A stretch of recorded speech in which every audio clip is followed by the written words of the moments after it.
Jean-Claude, il y a justement, quand on a écouté les témoignages des populations, on ne pourrait pas banaliser, même si on sait qu'il y a un travail qui est fait sur le terrain par les forces de maintien de l'ordre, et il y a quand même qu'il y a des alertes qu'il faut reconsidérer. Quand vous voyez une telle barbarie dans une capitale comme Douala, il y a lieu de se poser quand même des questions.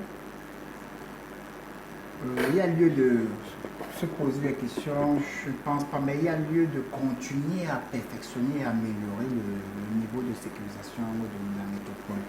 Parce qu'en réalité, le banditisme et tout ce qui crée les éléments d'insécurité s'adaptent parfois aussi aux dispositifs sécuritaires préétablis.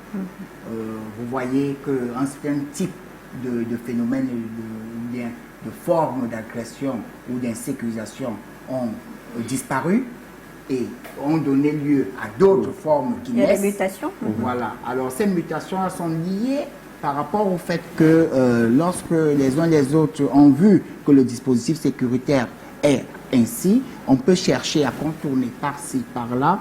Voilà. Je vais argumenter avec deux grandes entités. La première entité, c'est ceux qui œuvrent au quotidien à vouloir juguler et à maîtriser l'insécurisation, c'est-à-dire à sécuriser la ville et les populations, les personnes et les biens. Donc nous avons les autorités administratives, nous avons les autorités traditionnelles, on reviendra là-dessus, Sa Majesté qui est là, il sait très bien ce que les autorités traditionnelles contribuent et jouent un rôle essentiel dans le dispositif sécuritaire. Nous avons les forces de maintien de l'ordre. Maintenant, ça, ce sont c'est ceux-là qui interviennent. Maintenant, pour qu'ils les interviennent efficacement, qu'est-ce qu'il faut faire? Ils font face à trois grands phénomènes, essentiellement. Nous avons le désordre ou bien le cadre de l'insécurité qui peut relever au manquement ou bien aux limites liées à l'éducation, tel que Sa Majesté l'a évoqué.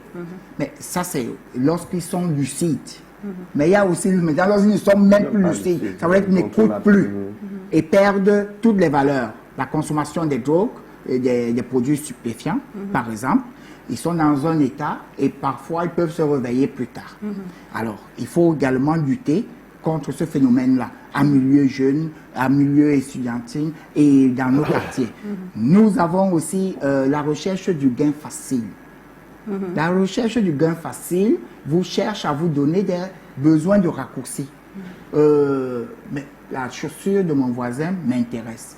Au lieu de me poser la question de savoir comment le voisin a-t-il fait pour avoir cette chaussure, combien elle coûte, qu'est-ce qu'on fait pour l'acheter, où on la vend, ce qu'on veut, dès qu'il va laver sa chaussure déposée là, on va dire, il n'a pas su bien garder, je vais l'aider à garder.